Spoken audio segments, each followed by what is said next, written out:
Et je vais mettre mes lunettes parce que je ne vois pas très bien clair. Hein. Même si on veut faire, on ne peut pas faire ce qu'on n'est pas. Hein. La vieillesse est là, et puis la vue tombe, et puis ça y est. Puis on est en train de tomber. Je parlais de ça avec le bébert tout de suite. Hein. C'est pas que les éléments deviennent plus forts, hein, c'est nous qui deviennent moins forts. Hein. On a du mal à tordre un bâton. Voilà, j'aimerais vous parler du bonheur ce soir. Et puis je regardais il y a quelques jours dans le dictionnaire, qu'est-ce que le bonheur. Alors, je vais vous dire la définition du mot bonheur, et puis après je vais vous expliquer quelques textes de réalité. Le bonheur, c'est un état de plénitude, de satisfaction, de sérénité, un état agréable, équilibré de l'esprit et du corps, où la souffrance, le stress, l'inquiétude et les troubles sont absents. Hein. Un état de plénitude. La plénitude, c'est quelque chose qui est plein, rempli. Hein. Alors, pour avoir ce bonheur, premièrement, il faut être rempli de satisfaction. Être rempli de satisfaction. Est-ce que vous êtes satisfait de la vie, de votre vie? Est-ce que vous avez réellement la vie que vous aurez voulu avoir, rêvé en réalité? Hein? Parce que pour être rempli de satisfaction, c'est ça, c'est avoir la vie qu'on aurait voulu rêver. Aujourd'hui, on voit des gens, hein, il y a quelques années en arrière, qui avaient du mal à y arriver. Hein, je prends un exemple comme ça. Et puis, aujourd'hui, merci Seigneur, ils y arrivent. Hein.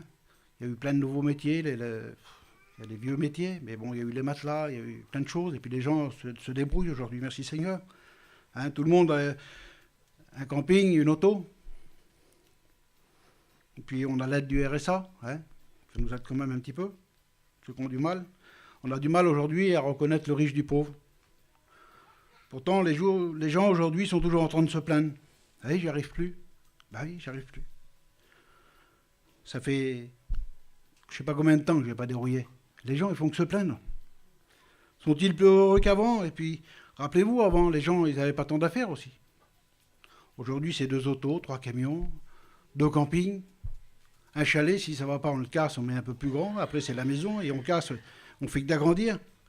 Avant, les enfants, ils dormaient dans les camions. Ah oui. Alors, il y a des contraintes, c'est sûr. C'est pour ça qu'on est toujours en train de se plaindre. Il y a les pneus, les assurances, les pannes, ben on a 50 affaires. On est toujours en train de se plaindre. Si ça serait comme avant, ça ne serait pas comme ça. Avant, les gens, ils savaient vivre. Les gens, ils savaient se visiter, ils savaient partager, ils savaient donner. Hein, il y a des anciens qui sont là. Hein. Comme il y en a un qui n'arrivait pas trop à ses affaires, eh ben les gens, ils leur donnaient un coup de main avant. Aujourd'hui, c'est pas comme ça. Je prends souvent cet exemple-là, j'ai marqué photo. Hein. Revenez quelques années en arrière, et puis j'aime bien les photos, moi j'en mets pas mal sur Internet, j'aime bien les vieilles photos. Dans les photos de mariage, avant, il y avait une seule photo. Toute la famille était réunie, on faisait un cliché. Aujourd'hui, la séance de photos, elle dure plus longtemps que le mariage. Ben oui, ça fait la queue pour venir prendre la photo, là. Ça sert à rien que tu fais la queue, tu ne seras pas sur la photo. Ils ne vont pas l'acheter, la photo. Et puis si tu arrives à te mettre dessus, ils vont te gommer. Aujourd'hui, avec Internet, ils te gomment, là. Ça dure des heures, les séances de photos. Aujourd'hui, c'est comme ça. Et puis tout le monde n'est pas au RSA. Regardez les convois autour de vous. Il y a des gens qui... Les vieux seraient là d'avant et c'est pas possible qu'on peut avoir ça. Ben oui. Mais sont-ils plus heureux aujourd'hui qu'avant, ces gens-là? Combien de divorces? Combien de foyers divisés? Combien d'enfants transbahutés de droite et de gauche? Un beau matin, ben, je t'aime plus, je me suis marié trop jeune. C'est comme ça. On a pris la fille d'un tel ou le fils d'un tel, on avait vu la balle auto. Ben oui. Combien de foyers détruits aujourd'hui? Ces jeunes filles se retrouvent seules aujourd'hui. Combien de parents souffrent à cause de leurs enfants divorcés? Combien d'enfants aussi souffrent à cause de leurs parents divorcés? Pourtant, Dieu a dit, dans le livre de la Genèse, c'est pourquoi l'homme quittera son père et sa mère et s'attachera à sa femme, et ils deviendront une seule chair. Alors pour d'autres, le bonheur, c'est on a bâti un foyer, c'est une naissance, on a de beaux enfants en bonne santé, merci Seigneur. Hein. Alors si vous êtes rempli de satisfaction, c'est une première part du bonheur. Mais la définition, elle continue. Il faut aussi un état agréable de l'esprit, être bien dans son esprit. Vous qui êtes d'ici, je parle à l'Assemblée, êtes-vous bien dans votre esprit? Parce qu'aujourd'hui, combien de tracas, combien de problèmes, de soucis. Des histoires de famille, d'argent, de travail. Combien de soucis? Parce que toutes ces choses s'appellent le souci. C'est pour ça que vous dormez bien. Ah oui. On vit une époque difficile aujourd'hui. Mais il y en a, tout va bien. Hein, ça revient à tout à l'heure. Ils gagnent bien leur vie, ils ont des beaux foyers. Ils gagnent bien tout va bien. Les enfants en bonne santé, tout. Et ça va pas. Alors si vous êtes bien dans votre esprit, c'est encore une part du bonheur. En 3, la définition dit être bien dans son corps, c'est une part du bonheur. C'est dur, hein? Qui n'a pas mal dans son corps aujourd'hui? Moi j'ai mal au rein, j'ai mal dans le bras, j'ai une tendinite depuis, j'ai mal partout. C'est pas difficile. On a mal partout aujourd'hui, on a mal dans les os, on a mal partout. Il y en a qui ont mal dans les cheveux, une fois j'ai goûté. On a mal partout. C'est à l'affaire. Puis combien de malades autour de nous, Seigneur, hein? Cette maladie qu'on n'ose même plus dire le nom. Hein? Pourtant, on en reçoit des SMS et puis des coups de fil.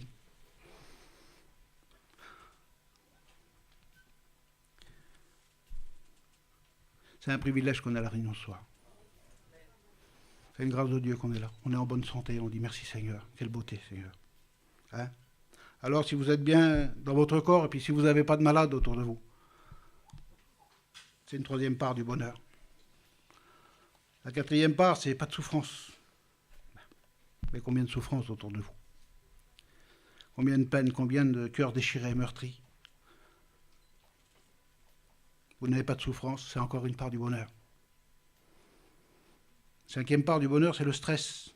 Où le stress n'existe pas, il dit la définition. Alors le stress, c'est, à notre époque, il faut regarder, c'est les nerfs. Et dans le dictionnaire médical, il dit le stress prolongé mène à la dépression. Combien de dépressifs aujourd'hui? C'est ça, hein? On ne se rend même pas compte, des fois on est dépressif, il y en a qui ne le savent pas. Ils se bourrent de cachets, il y a plein de noms de cachets, je ne connais pas, moi. Puis je ne veux pas connaître. Mais là qui se bourrent de cachets, ils sont dépressifs en réalité. C'est pour les nerfs. Mais si tu continues, ça mène à la dépression. Parce que tu t'es pas demandé pourquoi tu es toujours énervé, pourquoi tu n'es pas bien dans ta peau, pourtant tout va bien. Tu te tracasses toujours. Pourquoi c'est écrit, ces énervements? Pourquoi tu passes des nuits sans dormir? Combien de gens aujourd'hui prennent des cachets pour dormir? Combien de gens passent des nuits sans dormir? Combien de gens prennent de l'alcool pour dormir? Puis combien de gens avec tout ça, ben, ils ne dorment pas? Ils ne dorment pas. Alors si on est stressé, on ne peut pas avoir ce bonheur non plus. Il y aura toujours quelque chose dans ce monde pour nous empêcher ce bonheur. Et cette chose a un nom, on verra après. Quand on a lu cette définition du mot bonheur, on voit que très peu de gens doivent avoir ce bonheur sur cette terre. Quand je lis la définition du mot bonheur, c'est pratiquement impossible dans le temps où nous vivons d'avoir ce bonheur. Alors il est où le bonheur? Il est où? Tout le monde a écouté cette chanson. Pardon, tu me passes la bouteille d'eau, Christophe? Moi, je peux plus. J'ai la langue à épaissie, j'ai dit, j'ai oublié. Hein? Tout le monde a écouté cette chanson, excusez-moi. Il est où le bonheur?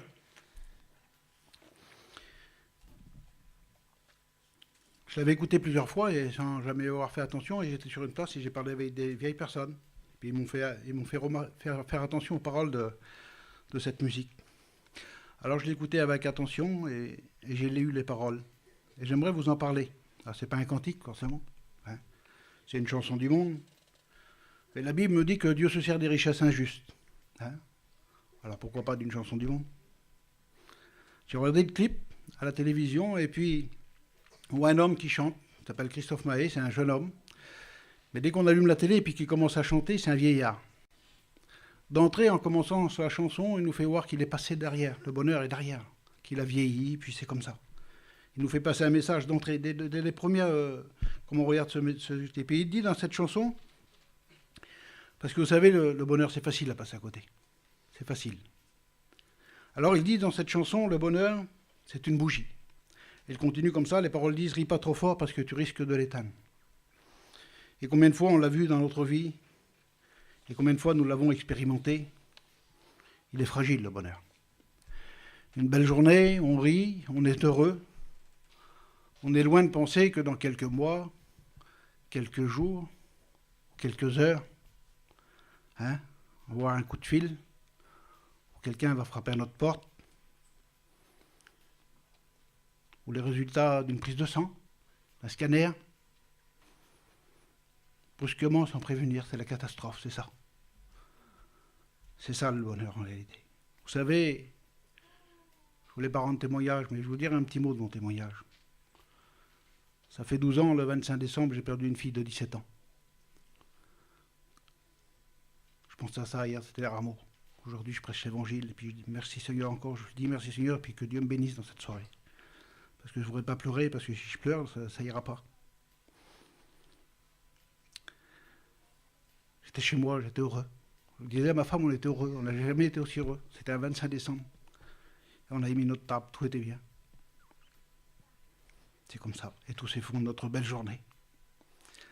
C'est quelques moments de bonheur qu'on avait, ils s'éteignent comme ça, comme un souffle sur une bougie, en un instant. Il est fragile, le bonheur. Alors il est où? La chanson dit aussi, le bonheur, il ne fait pas de bruit. Ben non, le bonheur, c'est pas une boîte de nuit. C'est pas un casino, c'est pas les machines à sous, le bonheur. J'ai fait tout ça. Ça, c'est du bonheur fabriqué.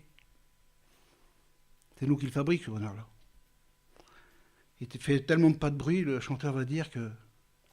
Car c'est souvent après qu'on sait qu'il était là. Combien de fois nous avons passé à côté? Je vous l'ai dit, c'est facile de passer à côté du bonheur. Combien de fois j'étais chez moi avec ma famille, mes enfants, tout allait bien. J'avais de quoi manger, pas riche comme Adam, j'ai jamais été bien riche. J'étais au chaud, j'avais ma famille en bonne santé. Tout était bien. J'avais l'assiette pour aller au café avec les copains, aux cartes, à la pêche. Alors pourquoi je ne l'ai pas vu, le bonheur? La Bible dit, Wilson, tu ne pouvais pas voir le bonheur. Paul le dit à l'église de Corinthe.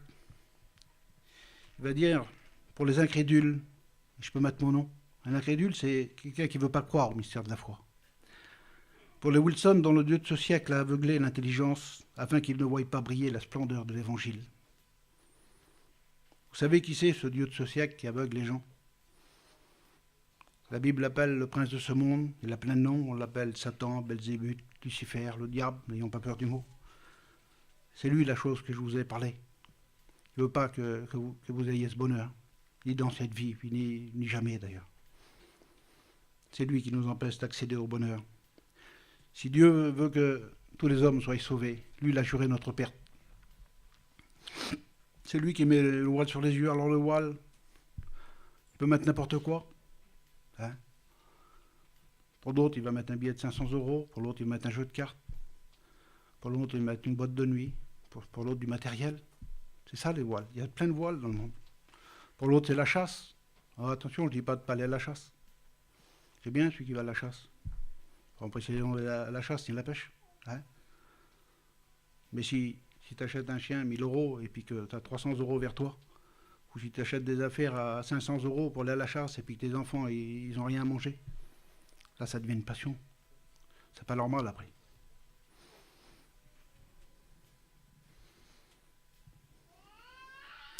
Il veut nous faire passer à côté du bonheur et il connaît nos passions. Mais le plus beau, c'est souvent qu'il y arrive à le faire. Alors le chanteur va dire, il fait tellement pas de bruit que c'est souvent après qu'on sait qu'il était là. Avant, j'avais ce voile, aujourd'hui, le Seigneur m'a libéré de ce voile-là. Hein? Le Seigneur m'a éclairé parce que Jésus, c'est la lumière du monde. Il a dit, celui qui me suit ne marchera plus dans les ténèbres, mais il aura la lumière de la vie. Amen.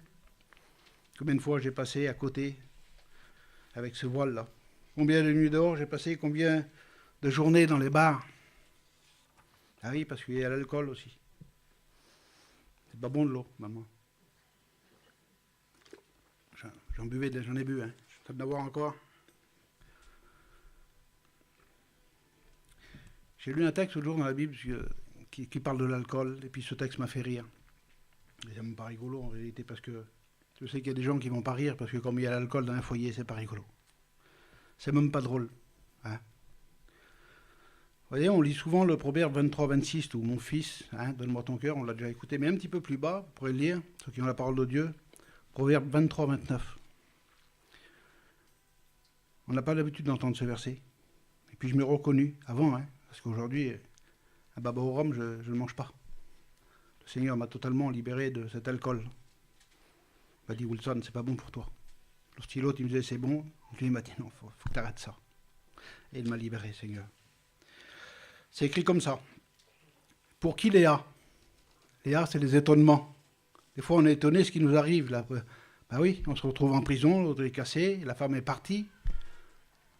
Comme elle n'est pas partie avec un autre, ben oui. Pour qui Léa? C'est comme ça. Pour qui les hélas? Désolé, c'est pas de ma faute, je ne referai plus. Hein, je ne referai plus. Des mots, des fois, qu'on voudrait bien que ce soit vrai. Hein, mais Pierre, il dit que chacun est esclave de ce qui triomphe de lui.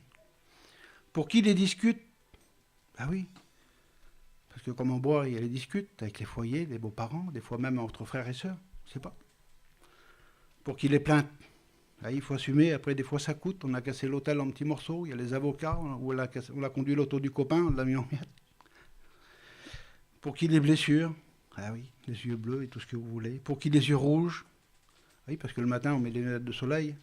Ben, c'est comme ça, on a les yeux injectés de sang, on ne peut pas se promener comme ça sur la place. Alors c'est marqué comme ça à la fin du verset, pour ceux qui tardent auprès du vin, pour ceux qui dégustent le vin. Ne regarde pas le vin qui paraît d'un beau rouge et qui perle dans la coupe, il coule aisément et il finit par mordre comme le serpent. Oui, c'est le nom aussi de l'autre, de la chose, le serpent. Tu seras comme un homme couché au milieu de la mer, on m'a frappé, je n'ai point mal, on m'a battu, je ne sens rien, quand me réveillerai-je? J'en veux encore. Ah bah oui, c'est comme ça. Alors c'est pas l'alcool, le bonheur non plus. Alors c'est quoi le bonheur? Alors c'est la vie le bonheur? Eh ben, dans la chanson, il continue cette chanson, elle est bizarre cette chanson quand même. Il dit une chose qui m'a touché dans cette chanson-là. Dans mon cœur, dans mon âme, dans ma vie. Il va dire ça le texte. J'ai fait des folies, j'ai pris des fous rires, je croyais être heureux. Mais il y a tous ces soirs de Noël où l'on sourit poliment pour se protéger de la vie cruelle, tous ces rires d'enfants. Et ces sièges vides qui nous rappellent ce que la vie nous prend. Ah oui, on sourit poliment des fois devant les enfants. Mais la vie nous prend nos parents. La vie nous prend nos familles. La vie nous prend nos enfants. C'est comme ça. Combien de personnes manquent autour de la table des soirs de Noël chaque année? Combien de personnes? Il y a 30 ans que je suis marié, ça fait 30 ans l'autre jour. J'ai regardé le film de mon mariage cet été. Combien de gens sont partis? Combien de gens manquent autour de la table chaque année? Combien de chaises vides? Alors c'est pas la vie le bonheur? Ben non. Parce que malheureusement, la mort, elle fait partie de la vie. Et la Bible me dit que c'est le chemin de tous les hommes. Alors vous êtes peut-être dit, les artistes, ils ont trouvé le bonheur. Les gens du show business, du voyage, des vedettes, des stars, j'ai marqué plein de trucs, du cinéma, la jet set on dit. Hein, on les voit dans les plus beaux pays du monde avec des beaux bateaux, plein d'argent, plein de beau monde autour d'eux. Ah oui, ceux-là c'est sûr, ils ont trouvé le bonheur. On voit des gens comme on regarde de plus près, on voit des gens qui croyaient avoir trouvé le bonheur. Dans des choses, des substances. Et j'ai marqué quelques noms, parce que si on voudrait marquer tout, ça serait trop long. Jim Morrison, mort de l'alcool et aux acides dus à la cocaïne. Jimi Hendrix, asphyxie causée par overdose. Amy Winehouse, chanteuse britannique, autopsie révélera coma éthylique. Elvis Presley, surdose de médicaments. Michael Jackson, overdose de médicaments. Whitney Houston, retrouvé noyé. L'autopsie révèle une énorme quantité de cocaïne. Jean-Luc Delarue, cancer de l'estomac à cause de l'acide créé par la cocaïne. Ils ne croyaient pas mourir, ces gens-là. Par les substances qu'ils prenaient, ils croyaient d'avoir trouvé le bonheur à travers ça. Hein, la drogue et l'alcool et autres substances nous font croire au bonheur. Tous ces gens sont morts en croyant avoir trouvé le bonheur. Et j'ai regardé des autres artistes, il y en a qui sont donnés la mort même volontairement.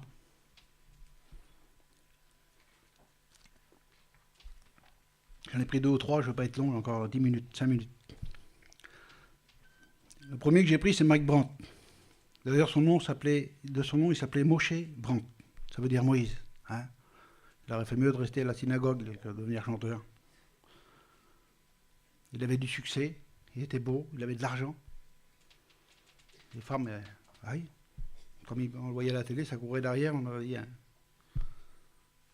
Beaucoup d'hommes auraient bien voulu être à sa place. Les gens de l'époque ont dû dire, cet homme-là, il a trouvé le bonheur. Hein, c'est la vie que j'aurais rêvé, moi, être comme Mike Brandt. Ben, c'était un cauchemar. C'est pas un rêve, ça. C'était un cauchemar. Il s'est tué à 28 ans, ce homme-là. Il s'est suicidé.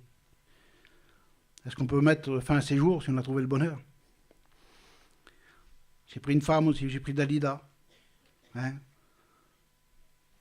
Combien de femmes ont dû penser sur elle? Hein. Elle a trouvé le bonheur.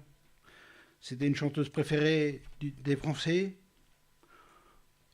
Au regard du monde, elle avait tout. Elle était belle. Elle était Miss Égypte en 1954. Elle était mondialement connue. C'était une chanteuse. Ah bah oui. Elle a chanté 2000 chansons. Elle a vendu 70 disques d'or. Elle a eu et 170 millions d'albums jusqu'à aujourd'hui de vendus. Alors c'était une chanson. Elle a fait du cinéma. Elle parlait plusieurs langues. Elle parlait l'italien, le français. Il y a 7 ou 8 langues. Tu vois, hébreu, anglais, espagnol. Je passe. Hein. C'était pas François de Gaulle. Hein. Ah oui. Il est mort alcoolique aussi, lui. Hein. Ben oui. Pourtant, à 54 ans, elle meurt. Elle met fin à ses jours. Elle est en pleine gloire. Et puis, à ses mots, elle a laissé un mot à sa mort. C'est marqué comme ça. Pardonnez-moi, la vie m'est insupportable. Puis, j'en ai marqué un dernier. Il est un peu moins connu, mais on le connaît, nous. Achille Zavata. Beaucoup de gens le connaissaient, il faisait rire. Beaucoup de gens. C'était un clown. Son métier, c'était de faire rire. Était-il vraiment aussi heureux qu'il paraissait? Parce qu'aujourd'hui, beaucoup de gens paraissent. Ben oui. Dans la journée, on les voit, ils rigolent, ils sont bien, trop bien. Puis ils passent les nuits sans dormir. Le soir, c'est plus pareil. Hein. Vous savez, il y a une petite histoire. Un homme qui est malade et puis il va au médecin. Cet homme, il a des pleurs sur lui, il a de l'angoisse, il n'est jamais bien dans sa peau, il est triste. Puis il va au médecin et puis il lui dit, docteur, il dit, regardez mon problème, j'arrive pas. Je fais que de pleurer, il dit, je suis pas bien dans ma peau. Et le docteur, il dit, monsieur, je peux rien faire pour ça, moi. Moi, il dit, je peux rien faire. Mais il dit, sur la place de la mairie, il y a un petit cirque. Il dit, allez-y, il y a un petit clown dedans. Il dit, j'y étais, moi, il m'a fait du bien. Il m'a fait rire. Il dit, je peux pas, monsieur. Il dit, le clown, c'est moi. Et combien de gens sont comme ça aujourd'hui? Combien de gens sont comme ça? Ils font le clown. Le chanteur, il dit dans sa chanson, le chanteur, il dit, j'ai fait le clown, j'attendais d'être heureux. Ah oui. Pourtant, il faisait rire. Cet homme-là faisait rire. Le rire, c'est un synonyme d'être joyeux, content. La joie, hein, de paix, le rire, être heureux, c'est ça. Pourtant, la vie l'a poussé au suicide. Alors, le bonheur n'est pas dans le monde non plus. Non plus. Alors, il est où? C'est moi vous dire que le bonheur, il est là. Il est dans la présence de Dieu. David avait dit, je suis dans la joie quand je vais dans la maison de l'Éternel. Hein? Le bonheur, il est dans la paix de Dieu. La paix de Dieu qui surpasse toute intelligence. Pas la paix que donne le monde. Le Seigneur le précise bien, dans la paix de Dieu. Il dit, je vous laisse ma paix. Hein? Parce qu'on a vu la paix du monde, qu'est-ce que ça pouvait donner dans la prédication, Seigneur Jésus. La paix de Dieu, elle surpasse toute intelligence. Le vrai bonheur, il se trouve en Jésus. Le bonheur, c'est de savoir que nous avons un ami sur lequel nous pouvons compter. La Bible dit que c'est l'ami fidèle qui aime en tout temps, et dans le malheur, il se montre un frère. Le bonheur, c'est de savoir que si vous avez un problème dans votre vie, le Seigneur a la solution pour le problème. Hein? La Bible dit qu'il a tout pouvoir sur la terre et dans le ciel. Le bonheur, c'est de savoir que quelqu'un nous aime d'un amour à un point de donner sa vie pour nous. Seigneur Jésus, quelle beauté. Et la Bible dit qu'il n'y a pas plus grand amour que de donner sa vie pour ses amis. Eh bien, lui, il l'a fait. Lui, cet homme-là, on l'a maltraité, on s'est moqué de lui, on l'a craché au visage, on l'a fouetté. On lui a arraché la barbe, on lui a cloué ses mains et ses pieds, on lui a fait porter sa croix jusqu'à Golgotha. pour que tu sois là, pour toi qui es là ce soir, pour que tu sois sauvé, pour que tu sois pardonné. Mais il l'a fait pour moi, il l'a fait pour l'humanité entière. Parce que si nous, des fois, on aurait tendance à faire des préférences dans le monde, hein, ben lui, moi, ça serait lui, je l'amènerai au ciel, pas lui, lui, je l'aime pas. Non, le Seigneur, il a donné sa vie pour tous les hommes. Le Seigneur ne fait pas de préférence, Seigneur Jésus. Il l'a fait pour le monde entier. Le bonheur, c'est de savoir que cet homme est ressuscité. Le bonheur, c'est de savoir qu'un jour, j'ai accepté ce sacrifice. J'aurais pu le refuser. J'ai dit oui au sacrifice de mon Seigneur. Le bonheur, c'est que ces chaises vides là, que je vous ai parlé tout à l'heure, hein, qui me font mal tous les soirs de Noël, là. L'ami, je vous parle, là, qui se nomme Jésus, m'a promis que ces chaises vides dans le ciel n'existeront plus. Il m'a dit, j'essuierai toute larme de leurs yeux et la mort ne sera plus, il n'y aura plus ni deuil, ni cri, ni douleur, car les premières choses auront disparu. Amen. Et dans le ciel, on noce. Pour nous, ces enfants, il y aura pour ces bien-aimés, ces chaises, il y aura nos bien-aimés assis sur ces chaises-là. Plus de chaises vides pour les enfants de Dieu qui l'auront accepté. Comment devenir un enfant de Dieu? La Bible elle dit, c'est tout simple, Seigneur Jésus. Évangile de Jean, chapitre 1 et verset 12. Car à tous ceux qui l'ont reçu, il a donné le pouvoir de devenir ses enfants. C'est tout simple de devenir un enfant de Dieu. Ce soir, je ne veux pas être long, mais si tu veux le bonheur, il faut laisser rentrer Jésus dans ton cœur. Parce que le Christ est ressuscité, il est là aujourd'hui.